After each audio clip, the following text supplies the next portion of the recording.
Salim Maula Abu Hudzaifah dari budak tak bernama menjadi syuhada di medan perang. Malam di Mekah. Begitu sunyi ketika seorang budak kecil dibawa masuk ke kota oleh pedagang dari negeri asing. Tak ada yang tahu dari mana ia berasal, siapa orang tuanya, atau bagaimana ia bisa sampai di tanah Arab. Ia hanyalah seorang anak yang dibeli dan dijual seperti barang dagangan, tanpa hak, tanpa nama yang berarti. Di antara orang-orang yang melihatnya, ada seorang bangsawan Quraisy bernama Abu Hudzaifah bin Utbah. Ada sesuatu di mata budak kecil. Itu semangat yang tak padam meski hidupnya begitu pahit. Abu Hudzaifah, seorang pria baik hati, membelinya. Bukan untuk dijadikan budak selamanya, tapi untuk memberinya kebebasan. Ketika anak itu tumbuh, ia menjadi lebih dari sekadar seorang hamba yang dimerdekakan. Ia menjadi bagian dari keluarga Abu Hudzaifah. Ia diberi nama Salim, dan sejak saat itu ia dikenal sebagai Salim Maula Abu Hudzaifah. Namun, di tengah masyarakat yang masih terikat oleh sistem kasta dan status sosial, seorang mantan budak tetaplah dianggap lebih rendah. Meski ia memiliki akal yang cerdas dan hati yang bersih, Salim tahu bahwa ia tidak akan pernah dipandang setara dengan orang-orang Quraisy. Tapi, semua itu berubah ketika cahaya Islam datang. Ketika Rasulullah mulai berdakwah, Abu Hudzaifah dan Salim termasuk orang-orang pertama yang menerima Islam. Namun, menjadi Muslim di Mekah berarti siap menghadapi siksaan dan penganiayaan. Salim melihat bagaimana para sahabat disiksa. Bagaimana Bilal bin Rabah ditindih batu besar di tengah padang pasir yang panas. Dan bagaimana Sumayyah, seorang wanita tua yang lemah, dibunuh dengan tombak hanya karena beriman kepada Allah. Namun, Salim tetap teguh. Baginya, Islam bukan sekadar agama, melainkan kebenaran yang harus diperjuangkan. Dan dalam Islam, untuk pertama kalinya, ia merasa setara. Di hadapan Allah, tak ada lagi bangsawan atau budak. Yang membedakan manusia hanyalah ketakwaan mereka, dan Salim ingin menjadi yang paling bertakwa. Setiap hari, Salim menghafalkan ayat-ayat Al-Quran yang diajarkan Rasulullah. Ia tidak hanya menghafalnya, tetapi juga memahami dan mengamalkannya dalam kehidupan sehari-hari. Ia sering mengulang-ulang ayat-ayat itu dalam salat malamnya, menangis ketika membaca peringatan Allah, dan bersujud lama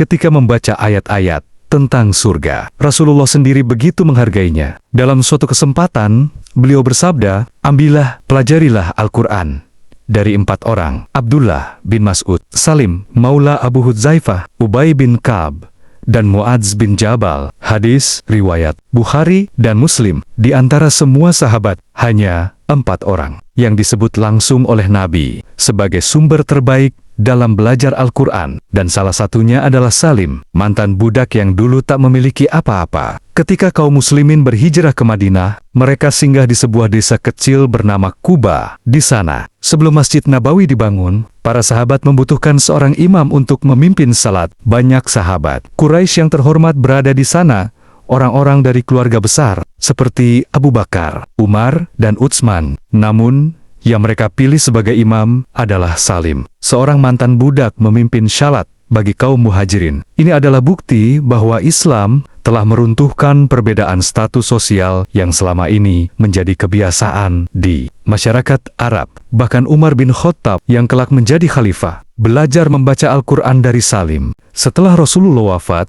Islam menghadapi ancaman besar. Banyak suku Arab yang murtad, dan muncul nabi palsu bernama Musailamah Al-Kadzab. Pasukan Muslim dikirim untuk memerangi Musailamah dalam Perang Yamamah, salah satu pertempuran paling berdarah dalam sejarah Islam. Salim berada di garis depan pertempuran, bukan hanya sebagai seorang prajurit, tetapi juga sebagai penghafal Al-Quran yang siap berjuang sampai mati demi agama yang ia cintai. Ketika pertempuran mencapai puncaknya, panji Islam terancam jatuh karena banyak pasukan Muslim gugur. Para sahabat ragu, siapa yang akan memegang panji itu? Salim maju ke depan. Beberapa sahabat menatapnya. Ia bukan dari keturunan Quraisy, bukan dari keluarga besar. Tapi Salim berkata dengan tegas, "Jika aku seorang mantan budak, apakah aku harus membiarkan Islam kalah? Tidak, aku akan berjuang sampai titik darah penghabisan." Dengan tangan yang kuat, ia mengangkat panji Islam dan bertempur dengan gagah berani. Namun musuh terlalu banyak. Serangan datang dari segala arah. Satu tebasan pedang mengenai bahunya, lalu satu lagi menembus dadanya. Darah mengalir deras. Tetapi Salim tetap berdiri, tetap berjuang, tetap memegang panji Islam.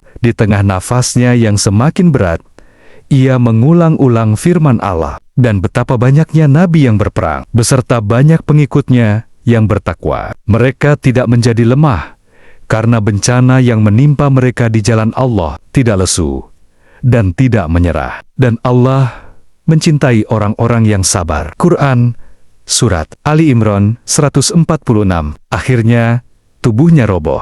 Panji Islam yang ia genggam jatuh ke tanah, tetapi semangatnya tidak pernah mati. Pasukan Muslim melihat keberanian Salim dan bangkit kembali. Dengan teriakan takbir yang menggema, mereka menyerbu pasukan Musailamah dan meraih kemenangan. Di antara jasad yang tergeletak di medan perang, ada tubuh Salim yang penuh luka. Ia telah pergi, tapi namanya tetap abadi. Ketika kabar kematian Salim sampai ke Madinah, Umar bin Khattab menangis. Ia berkata, "Seandainya Salim masih hidup, aku akan mengangkatnya sebagai penggantiku." Seorang mantan budak, yang dulu tidak dianggap siapa-siapa, kini dikenang sebagai salah satu sahabat terbaik, qari terbaik, dan syuhada terbesar dalam Islam. Kisah Salim mengajarkan kita bahwa kemuliaan bukan dari harta atau keturunan, tetapi dari iman, ilmu, dan keberanian. Ia lahir sebagai seorang budak, tetapi meninggal sebagai seorang pahlawan Islam.